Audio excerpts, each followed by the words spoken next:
The great hall on Nexus Prime was quiet. Elder Vorthak stood at the center of the crystal chamber, his forearms holding the sacred codex. The ancient book was older than most civilizations in the galaxy. Its pages held the wisdom of species that had learned hard lessons about survival among the stars. Around him, representatives from dozens of worlds sat in floating chairs. The Galactic Council only met when something important needed to be discussed. Today was one of those days. Vorthak opened the heavy book. His voice echoed through the chamber as he read the ancient words. The first law of galactic peace, he began, written by the ancients who came before us all, written in the blood of empires that no longer exist. The council members leaned forward. They had heard these words before, but today felt different. There was tension in the air. Do not cross the humans, Vorthak read slowly. Each word carried weight. This rule stands above all others. It is not a suggestion. It is not a guideline. It is the most important law in this galaxy. Admiral Vextar of the Catherian hegemony shifted in his seat. His red eyes glowed with anger. He had been quiet for too long. Elder Vorthak, he said, standing up. With respect, these are old stories, myths from a time when our technology was weak. Murmurs spread through the chamber. Several council members looked shocked. No one questioned the sacred codex. Vorthak's ancient eyes focused on the Catherian admiral. Admiral, do you know why this rule exists? I know the stories, Vextar replied. Tales of a primitive species from some backwater system. Stories meant to scare children. He gestured to his fellow Catherians. We are not children, Elder. We have the strongest military in this sector of the galaxy. The strongest military you know of, Vorthak corrected quietly. General Kelman, another Catherian, stood up quickly. Admiral Vextar speaks only for himself, he said. The Catherian government respects the ancient laws. But Vextar waved his hand dismissively. General Kelman is too careful. We have grown strong over the past century. Our fleets number in the thousands. Our weapons can destroy moons. Yet we still fear humans? A species that barely controls a few dozen star systems? Elder Vorthak closed the sacred codex. Admiral, let me tell you what the ancients wrote about humans. They wrote that humans are different from us. When we fight for territory, for resources, for power. When humans fight, they fight for something else entirely. What could be more powerful than our weapons? Vextar asked. Justice, Vorthak answered simply. When you hurt a human's family, when you attack their children, when you threaten their way of life, they become something beyond what you understand. They do not stop until the threat is gone. Completely gone. Far away from this discussion on the edge of Catherian space, human colonists lived peaceful lives. Captain Dae-ho Kim commanded a small transport ship carrying families to new worlds. In the ship's halls, children played while their parents planned new lives among the stars. Engineer Heejin Park worked on the ship's systems. She was a quiet woman who smiled often and helped anyone who needed it. Her tools were always clean and organized. No one looking at her would guess she had once been a Special Forces soldier. Dr. Subin Lee treated a young boy's scraped knee in the medical bay. She spoke softly to calm the child's fears. Her gentle hands had once performed surgery in military, field hospitals, but now she focused on helping families stay healthy. Farmer Jun Woo Choi checked the plant samples he would use to start crops on their new world. He talked excitedly about growing food for the colony. His steady hands had once held sniper rifles, but now they held seeds and farming tools. These humans were heading to Kepler 442b, a world they would call New Hope. Another group of colonists traveled to Ross 128b, which they named Haven. Both colonies would be led by Governor Min-ho Yoon, a calm man who believed in building communities where families could thrive. The human colonies were small and peaceful. They focused on mining useful minerals and turning harsh worlds into places where humans could live. The colonists built schools for their children, hospitals for the sick, and farms to grow food. They traded fairly with alien merchants who visited their worlds. Security Chief Taejon Park oversaw the colony's small defense forces. Most of the security team were farmers and engineers who had military training. They hoped never to use their weapons, but they practiced regularly, just in case. Captain So-Young Kim led the colonial militia. She trained volunteers in basic combat skills, but their main job was to help during emergencies like storms or equipment failures. The humans had no plans for conquest or expansion beyond their small worlds. Back on Nexus Prime, Admiral Vexistar was not finished with his argument. "These humans you fear so much," he said to the Council. "They are weak. They live in tiny colonies on the edge of space. They have no great fleets, no powerful weapons that we can detect. Appearances can be deceiving," warned Elder Vorthak. "Can they?" Vextar asked. "Our scouts have observed their colonies. We see farmers and miners, not warriors. We see small settlements, not military bases. Where are these terrifying humans you speak of?" Several other council members began to nod. The Catheran military had indeed grown very strong. Their technology was advanced. Their fleets had conquered many worlds. Perhaps the old stories were just stories. General Kelman tried again to calm his admiral. "Even if the humans are not as dangerous as the legends say, there is no reason to provoke them. They have done nothing to threaten us. They exist in space that could be ours," Vextar replied coldly. "They use resources that could fuel our expansion. They occupy worlds that could house our growing population." Elder Vorthak felt a chill run through his old body. He had seen this before in other species in other times. The pride that came before the fall. The confidence that led to destruction. "Admiral," he said urgently, "I beg you to reconsider. The rule exists for a reason. Every species that has broken it has paid a terrible price." "What price?" Vexitar demanded. "Show me the fleets that will come for us. Show me the weapons that will destroy us. Show me these mighty humans who will bring justice to the galaxy." The chamber fell silent. Elder Vorthak stared at the Catheran admiral for a long moment. Finally, he spoke very quietly. "You are about to find out." The council session ended with tension thick in the air. As the representatives returned to their ships, Elder Vorthak remained in the crystal chamber. He held the sacred codex close to his chest and whispered an ancient prayer for the galaxy. He knew what was coming. The Catherians would attack the human colonies. They would cross the line that should never be crossed. And then the galaxy would remember why the rule existed. In the peaceful human colonies, families continued their daily lives. They had no idea that their fate was being decided by alien powers far away. They worked and played and dreamed of the future, while across the galaxy, a storm began to build. 3 weeks after the council meeting, Admiral Vexistar stood on the bridge of his flagship, the Eternal Dominion. Through the viewport, he could see his massive fleet. Over 200 ships floated in perfect formation. Battleships, destroyers, and troop carriers filled the space around him. "Admiral," his tactical officer reported, "all ships are ready for the attack." Vextar smiled. "Begin the assault on the human colonies. Show the galaxy that the Catheran hegemony fears no one." General Kelman stood beside him, looking uncomfortable. "Admiral, I must protest one final time. This action goes against the wisdom of ages." "Your protest is noted and ignored," Vextar replied coldly. "Today we make history. The Catheran fleet jumped to hyperspace.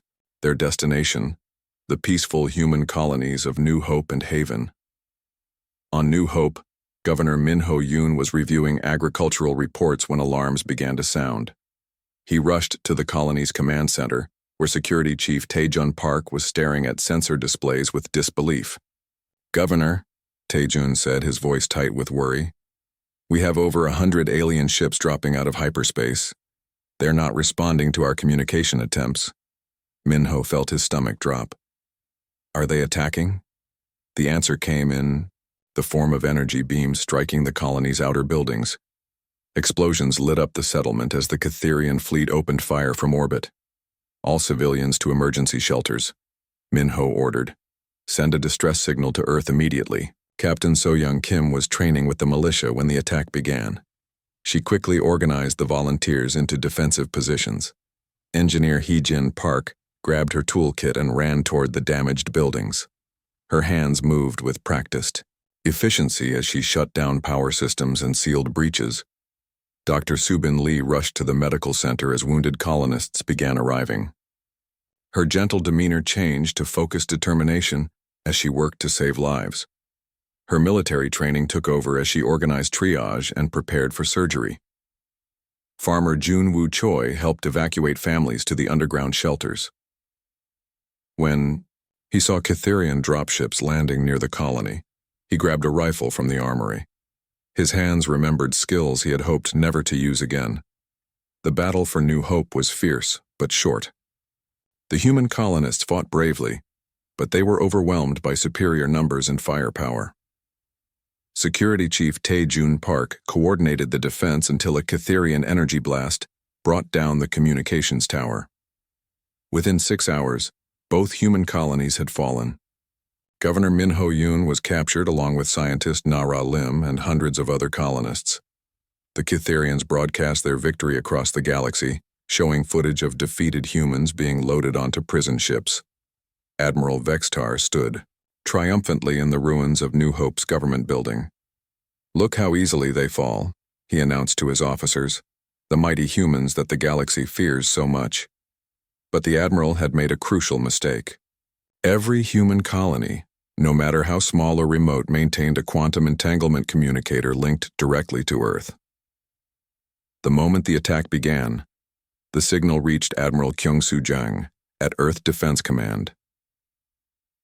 Admiral Jang stared at the incoming data with growing fury. Images of burning buildings, wounded civilians, and captured families filled his screens. He called an emergency meeting of the Human Defense Directorate. Fleet Admiral Yoon Ji-song arrived at the meeting within minutes. Military Coordinator Dong-hyun Ko was already pulling up strategic displays. Other senior officers filled the room quickly. "Confirm the reports," Admiral Jang ordered. "Confirmed," replied Coordinator Ko. 2 colonies attacked without warning. Approximately 800 civilians captured or killed. The attackers are Catheran forces. "Do we know why?" asked Admiral Song. "Unknown. The colonies were peaceful, mining and agricultural settlements. They posed no threat to anyone." Admiral Jang stood slowly. His voice was calm, but everyone in the room could hear the anger beneath it. "They crossed the line." Admiral Song nodded. "What are your orders?"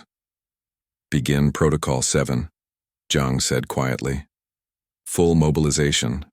Every fleet, every ship, every soldier. The galaxy has forgotten why the rule exists. It's time to remind them." Across human space, the response was swift and coordinated. Military bases that had been disguised as civilian facilities revealed their true nature. Ships that appeared to be cargo haulers deployed hidden weapon systems. Citizens who seemed to be simple farmers and engineers reported to military units. The truth about human space began to emerge. Every human world was a fortress. Every human ship carried military-grade weapons. Every human citizen had completed mandatory military service and remained in the reserves for life. Engineer Hyejin Park had been a demolitions expert in the Special Forces. Farmer Jun Woo Choi was a retired Marine sniper with over 200 confirmed kills. Dr. Subin Lee had performed surgery in the brutal Proxima Centauri War, a conflict the galaxy had never heard about because humanity had kept it secret. Even the captured Governor Min Ho-yoon had once commanded a destroyer squadron. Scientist Nara Lim had designed some of humanity's most advanced weapon systems. The peaceful colonists were veterans of wars the galaxy couldn't imagine. Captain Sungmin Lee commanded the stealth reconnaissance ship Silent Thunder. His ship had been watching Catheran movements for weeks, invisible to their sensors. He began documenting what the aliens had awakened. From his hidden position, Captain Lee watched as human defense grids came online throughout the sector. Space. Stations that had seemed like simple trading posts extended massive weapon arrays. Asteroid mining facilities revealed themselves to be hidden military depots. The transformation was stunning. Within days, human space changed from a collection of peaceful colonies to a military complex that dwarfed anything the galaxy had ever seen. Meanwhile, Admiral Vextar was planning his next attacks. The easy victory over the human colonies had convinced him that humans were indeed weak. He began targeting other human settlements, including the major colony of New Sol. "Prepare the fleet for the next assault," he ordered. "We will take 3 more human worlds before the week is over." General Kelman watched the preparations with growing dread. Something felt wrong. The humans had not responded to the attacks. No angry messages, no threats, no diplomatic protests, just silence. "Admiral," he said carefully, "perhaps we should consolidate our gains before advancing further." "Nonsense," Vextar replied. "The humans are clearly too weak to respond. We will continue the attacks until all their territory belongs to us."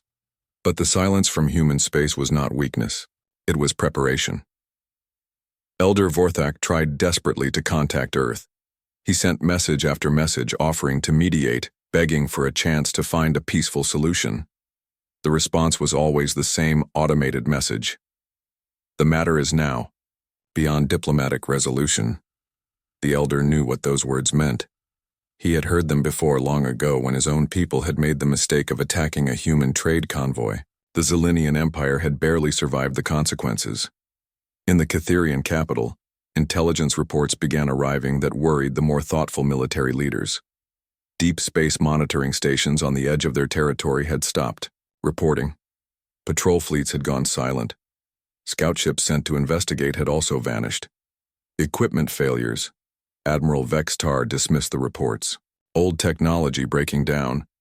But General Kelman studied the pattern of disappearances. They formed a perfect circle around Catherian space, as if something was methodically eliminating their outer defenses.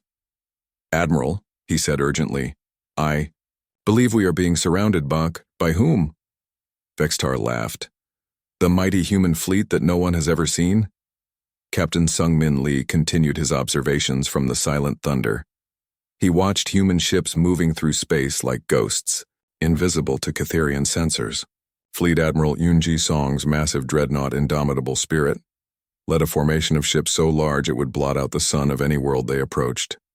But this was not just one fleet. Captain Lee's sensors detected dozens of similar formations, moving through hyperspace, all converging on Catherian territory from different directions. The storm was gathering. Soon the galaxy would learn why the ancient rule existed. The Catherians had crossed the humans, and now they would face the consequences. In the captured colonies, the human prisoners waited quietly in their cells. Governor Min Ho-yoon had managed to send a coded message to the other captives. "Help is coming. Be ready." They were ready. They had always been ready. The galaxy was about to discover what humans became when their families were threatened. The silence from human space grew deeper each day. Alien traders who had regular business with human colonies found empty space where stations used to be. Diplomatic messages went unanswered. Even routine commercial broadcasts had stopped. Elder Vorthak called an emergency session of the Galactic Council. Representatives arrived looking confused and worried. They had never seen anything like this before. "Human space has gone completely dark," reported Ambassador Thelvin from the Trade Federation. "Our merchant ships cannot find any human facilities. It's as if they all disappeared overnight." "Not disappeared," corrected Elder Vorthak grimly. "Hidden. They are preparing for war." Admiral Vextar attended the session via hologram from his flagship. He looked confident and relaxed. "Elder Vorthak continues to spread fear about humans. Our recent victories prove they are not the threat you imagine. Your victories may have awakened something you do not understand," the Elder warned. "What could they awaken?" Vextar laughed. "We have captured their colonies and prisoners. If humans were truly dangerous, where is their response?" As if to answer his question, reports began arriving from Catherian space. Deep space monitoring. Stations had gone completely silent. Not destroyed in battle, not sending distress signals, just gone. Long-range sensors detected nothing where the stations used to be. General Kelman stood in the Catherian Military Command Center, studying the reports with growing alarm. The pattern was clear now. Something was systematically eliminating their outer defenses, moving in a perfect circle around their territory. Admiral, he transmitted to Vextar, we need to discuss these disappearances. Equipment failures, Vextar replied dismissively. Old stations breaking down. Sir, 17 stations don't fail simultaneously without cause. Then send patrol fleets to investigate. General Kelman's had already tried that. 3 patrol groups had been dispatched to check on the silent stations. None had reported back. It was as if they had flown into empty space and simply vanished. Captain Sungmin Lee continued his surveillance from the silent thunder. His stealth ship observed the systematic elimination of Catherian defenses with professional interest. The human ships responsible were so advanced that they could erase enemy installations without leaving any trace. But Lee's primary mission was to document what humanity had become during its years of peaceful expansion. The truth was staggering. Every human settlement was connected by a vast military network. Every civilian ship carried weapons that could level cities. Every human citizen was a trained soldier. The peaceful mining colony on Kepler 442b had been built over a massive underground military complex. The simple agricultural settlement on Ross 128b contained weapon stockpiles that could arm entire armies. The humans had not been building colonies, they had been building fortresses. Administrator Wu Jin Han, who governed the major colony of New Seoul, revealed the truth in a coded transmission to Earth. All defensive positions are ready. Civilian evacuation is complete. We await your orders. New Seoul was not just a colony. It was the secret headquarters of the Human Colonial Defense Force. Beneath its peaceful surface lay command centers, shipyards, and training facilities that rivaled anything on Earth. Engineer Hai-Jin Park, now revealed as a former Special Forces demolitions expert, had helped design the colony's defenses. The seemingly innocent mining equipment could be converted to military use within hours.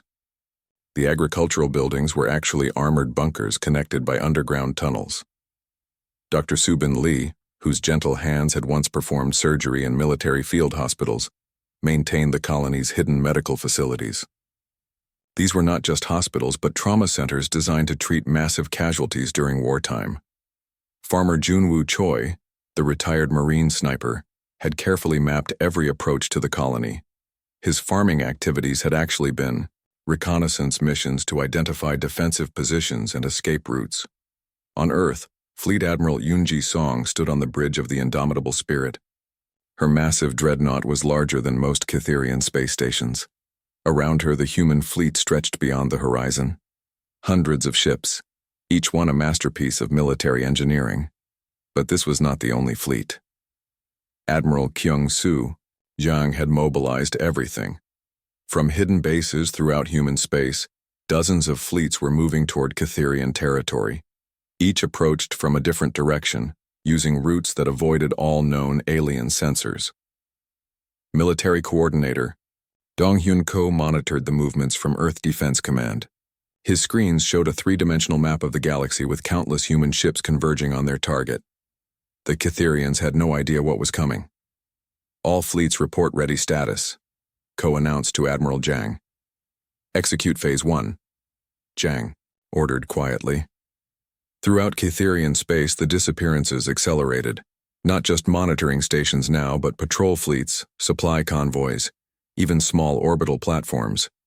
Anything military simply vanished without explanation. General Kelman's finally convinced Admiral Vextar to take the situation seriously. A full battle fleet was dispatched to investigate the outer rim disappearances. The fleet consisted of 30 warships, including 2 heavy cruisers and a command carrier. The fleet reached the edge of Catherian space and began scanning for threats. Their sensors detected nothing unusual. Space appeared completely empty. The fleet commander reported that he found no trace of the missing stations or ships. Then the fleet stopped transmitting. In the command center, General Kelmans watched, in horror, as 30 ships simply disappeared from his sensors. One moment they were there, the next moment they were gone. No explosion, no debris, no distress signals, just empty space. Admiral, he transmitted urgently to Vextar. We have lost an entire battle fleet. For the first time, Admiral Vextar looked concerned. How is that possible? I don't know, sir. They were there, then they weren't. Captain Jae-hyun Oh commanded one of the human ships responsible for the disappearances. His vessel, the Shadow Strike, could phase in and out of normal space using technology the galaxy had never seen. When Catherian ships encountered his fleet, they found themselves facing enemies they could not detect or fight. The battles, if they could be called battles, were over in minutes. Human weapons tore through Catherian defenses like they were made of paper. Advanced shields protected the human ships from return fire. The Catherians never had a chance to understand what was happening to them. Commander Yujin Kwan led another, human force that specialized in electronic warfare. Her ships could disable entire enemy fleets without firing a single physical weapon. They simply reached out with invisible energy fields and shut down every system on the Catherian vessels. The captured Catherian crews were transported to secure facilities where they were treated well, but kept completely isolated. The galaxy could not learn about human capabilities until the operation was complete. Back on the Council world of Nexus Prime, Elder Vorthak received scattered reports of the disappearances. He knew what they meant. The humans were clearing the battlefield, removing all witnesses and obstacles before revealing themselves. "The storm is coming," he whispered to his aide.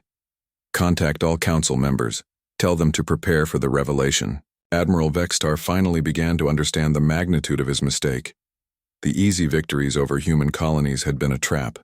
The humans had allowed him to attack, had let him believe he was winning, while they prepared their response. "How many ships do we have left in the outer sectors?" he asked General Kelman. "None, sir.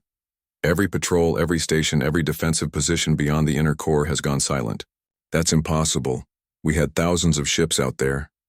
"Had, sir." Past tense. For the first time in his career, Admiral Vextar felt real fear. He was facing an enemy he could not see, could not understand, and could not fight.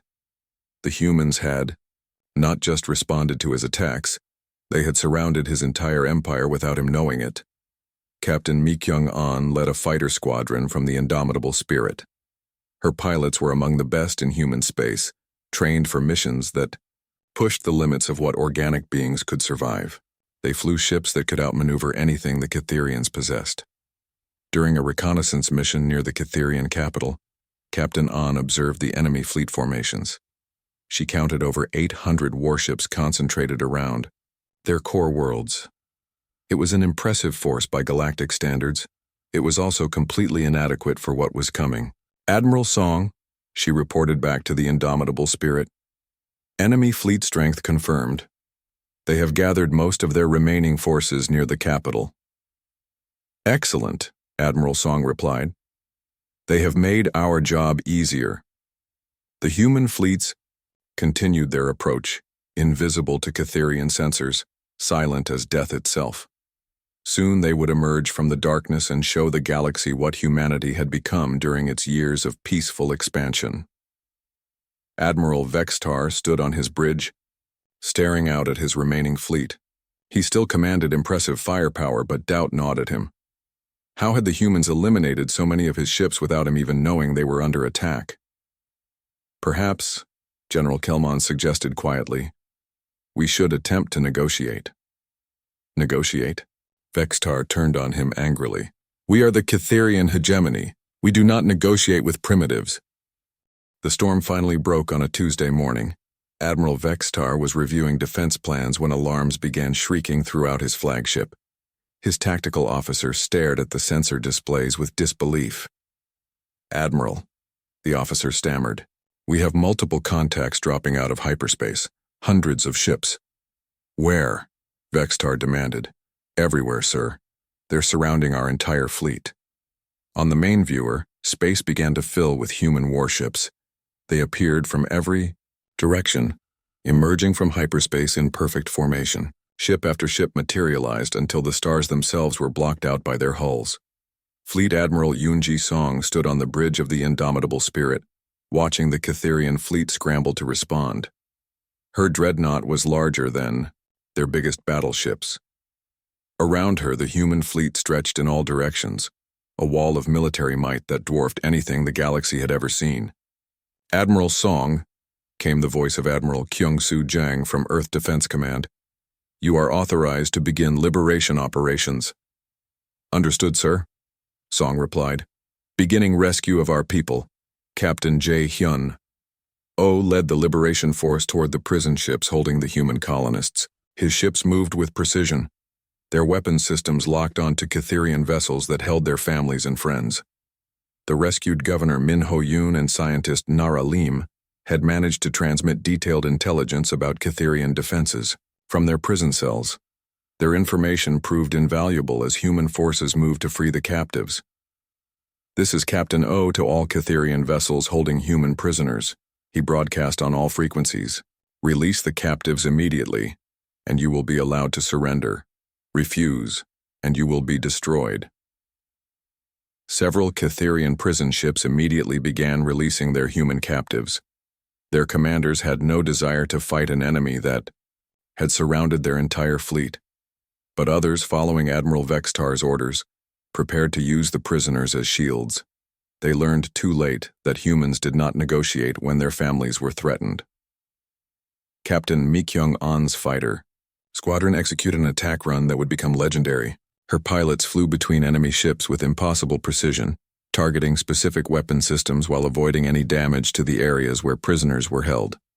The fighter craft moved like living things, performing maneuvers that should have killed their pilots from the stress forces alone. But human pilots were trained differently than other species. They pushed their bodies beyond normal limits, accepting pain and injury to save their people. Commander Yoo-jin Kwon led the assault on Catheran military installations throughout their territory. Her ships appeared at strategic points across the empire, striking with devastating effect. Shipyards, command centers, and weapon depots were reduced to atomic dust in minutes. The Catheran defense fleets tried to respond, but they found themselves fighting an enemy unlike anything they had encountered. Human ships phased in and out of normal space, making them nearly impossible to target. When they were hit, their shields absorbed damage that would have destroyed any other vessel. But it was not just the technology that overwhelmed the Catherans. It was the humans themselves. Unlike other species that relied on automated systems and artificial intelligence, every human ship was crewed by soldiers who fought with personal dedication. They were not conquering territory or seeking resources. They were bringing justice to those who had harmed their families. Engineer Hae-jin Park, now wearing her old Special Forces uniform, led a boarding party to rescue prisoners from a Catheran command ship. She moved through the enemy vessel with deadly efficiency, her tools of peace transformed into instruments of war. Dr. Subin Lee worked frantically in a mobile medical unit, treating rescued colonists who had been injured during their captivity. Her gentle hands moved with surgical precision as she saved lives while battles raged around her. Farmer Junwoo Choi took position as a sniper on one of the human assault ships. His steady hands guided smart bullets across impossible distances, striking Catheran officers who were threatening prisoners. Each shot was perfect, each target eliminated with surgical precision. The battle was unlike anything the galaxy had ever witnessed. Human coordination was flawless. Their weapons were decades ahead of anything the Catherans possessed. Their shields could withstand the combined fire of entire enemy fleets. Admiral Vextar watched his empire crumble in real time. Reports flooded in from across Catheran space. Every military installation was under attack. Every defense fleet was being systematically destroyed. His 1,000-year empire was falling in a matter of hours. "Admiral," General Kelman said urgently, "we must surrender. We cannot fight this enemy." "Never," Vextar shouted. "We are the Catheran hegemony. We do not surrender to anyone." "Sir, they are not just defeating us, they are erasing us. In 6 hours, they have destroyed more of our military than we lost in the past century of warfare." But Admiral Vexitar's pride would not allow him to admit defeat. He ordered his remaining ships to fight to the last vessel, to take as many humans with them as possible. It was then that Admiral Kyung-Soo Jang made his legendary transmission. The message was broadcast on all frequencies in every language to every corner of the galaxy. "Admiral Vexitar," Jang's voice was calm and cold. "You have crossed the line. You attacked our families, captured our children, threatened our way of life. You believed we were weak because we chose peace. You were wrong. The transmission continued as human ships systematically destroyed every Catherian military vessel that refused to surrender. You demanded to see our fleets. You asked to face our weapons. You questioned our resolve. Now you have your answer. We did not want this war, Jiang continued. We wanted to live in peace, to build our colonies, to raise our children among the stars. You took that choice away from us, now we take that choice away from you. Admiral Vextar tried to respond, to offer surrender, to beg for mercy, but Admiral Jiang's voice cut through his transmission like a blade. You crossed the line. There is no surrender. The final assault on the Catherian capital fleet was devastating. Human ships moved through their formations like predators among prey. Advanced weapons tore apart enemy vessels faster than the Catherians could react. Captain Sungmin Lee documented the battle from his position on the Silent Thunder. He watched as 1,000 years of Catherian military might was reduced to debris in less than 12 hours. The technology gap was stunning. Human weapons could crack planets. Their shields could withstand the output of entire stars. Their ships moved through space in ways that defied known physics. But the most terrifying aspect was not the technology. It was the humans operating it. They fought with a cold fury that never wavered, never hesitated, never showed mercy to those who threatened their families. Administrator Wu Jinhan coordinated the relief efforts for rescued prisoners from his command center on New Seoul. The peaceful colony revealed its true nature as medical ships, supply vessels, and reconstruction teams deployed to help the survivors. The captured colonies were quickly rebuilt, stronger than before. Human engineering. Teams worked around the clock to repair the damage caused by the Catherian attacks. The colonists returned to find their homes not just restored but improved. Throughout the battle, one thing became clear to observers across the galaxy. The humans were not conquering the Catherian Empire. They were surgically removing its ability to threaten anyone ever again. Every military installation was destroyed. Every warship was eliminated. But civilian populations were carefully protected, relocated to safer worlds with better living conditions than they had enjoyed under the hegemony. The humans did not want slaves or territory.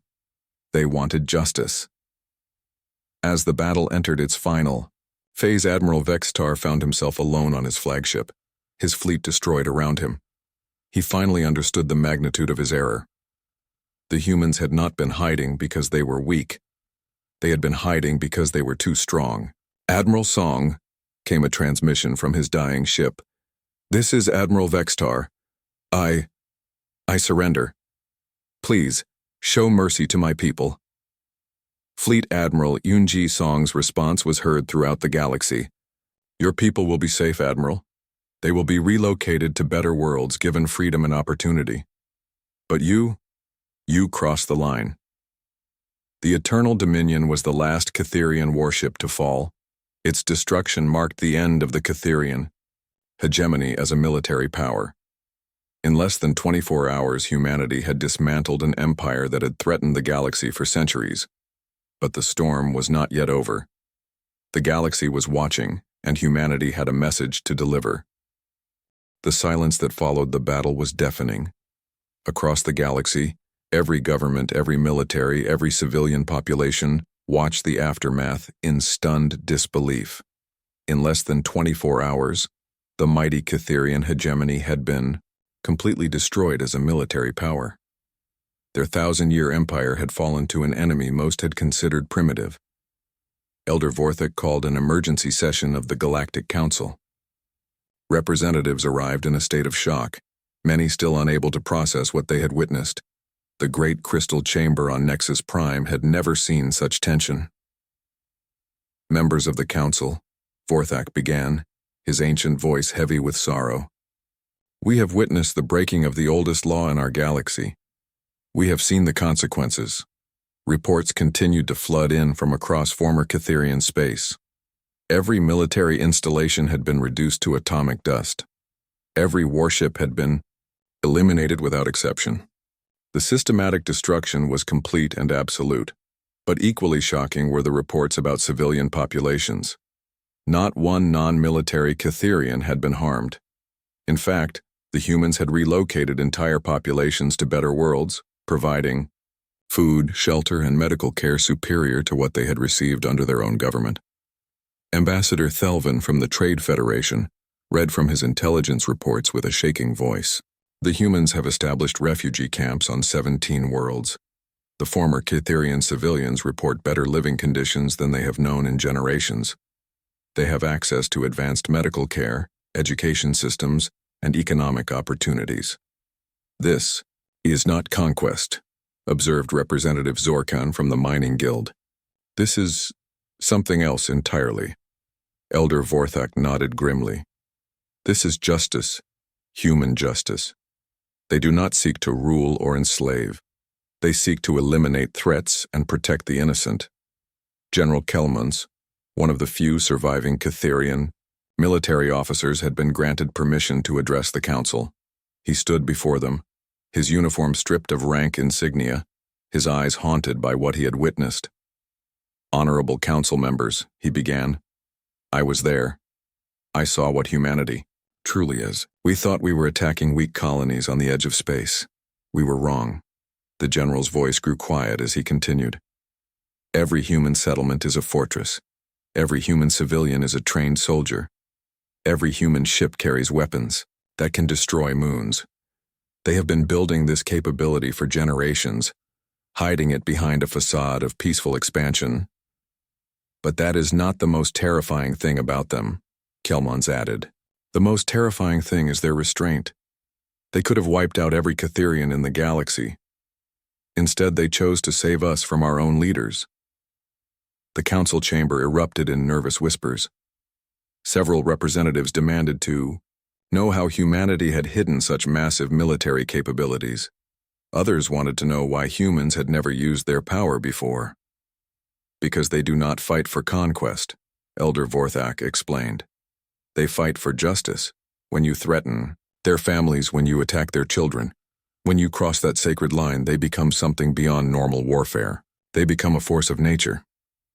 On Earth, Admiral Kyung-Soo-jang reviewed the final battle reports with satisfaction.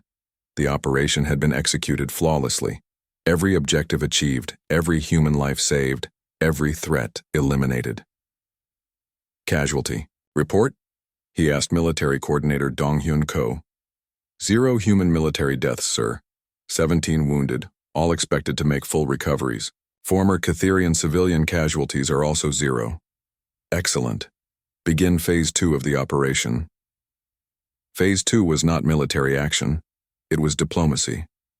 Captain Dae-ho Kim, now promoted to admiral for his leadership during the colony defense, was chosen to represent humanity before the Galactic Council.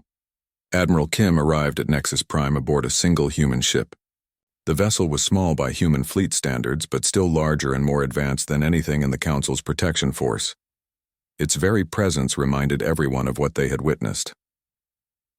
When Admiral Kim entered the crystal chamber, the silence was absolute. Representatives from dozens of worlds stared at the human with a mixture of fear and respect. This was their first close look at one of the beings who had just redefined galactic warfare. Kim was not an imposing figure. He stood average height for a human, with calm eyes and steady hands. He wore a simple uniform with minimal decorations. Nothing about his appearance suggested the devastating military power he represented. Honorable members of the Galactic Council, Kim began, his voice carrying clearly through the chamber. I come before you not as a conqueror, but as someone who seeks to prevent future tragedies. Elder Vorthak gestured for him to continue. The Elder was one of the few beings present who was not surprised by recent events. He had tried to warn them all. My people do not seek to rule this galaxy, Kim continued. We want to live in peace, to build our communities, to raise our children among the stars. We have always wanted these simple things. The Admiral's voice grew more serious. But peace is not the absence of conflict. Peace is the presence of justice. When innocent families are threatened, when children are attacked, when peaceful settlements are destroyed, peace dies. Kim looked around the chamber, making eye contact with representatives from different worlds. Admiral Vextar believed he was attacking weak colonies. He was attacking our families. He believed he was capturing territory. He was threatening our children. He believed he was demonstrating strength. He was crossing a line that should never be crossed. We gave the Catherians every chance to stop, Kim continued. We could have destroyed their fleet when they first entered our space. We could have eliminated their empire before they attacked a single colony. Instead, we allowed them to reveal their intentions. The human admiral paused, letting his words sink in. They chose to harm innocent people. They chose to threaten families. They chose to cross the line, and they learned why that line exists. General Kelman stood up, his voice heavy with regret. Admiral Kim speaks the truth. We were warned repeatedly. We ignored those warnings because we believed ourselves superior. We learned otherwise. The rule exists for a reason, Kim continued. It was written by species who learned this lesson before you. Every empire that has crossed humans has fallen. Not because we seek conquest, but because we cannot allow threats to our families to continue existing. Admiral Kim's voice became softer, but somehow more frightening. We have returned to our quiet lives. Our colonies are rebuilding. Our children are playing in streets that are safe again.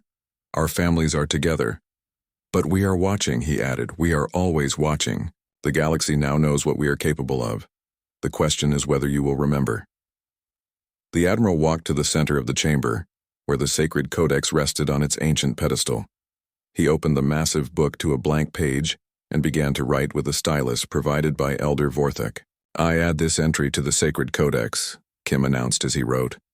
Written not in anger, but in hope that future generations will be wiser than the last.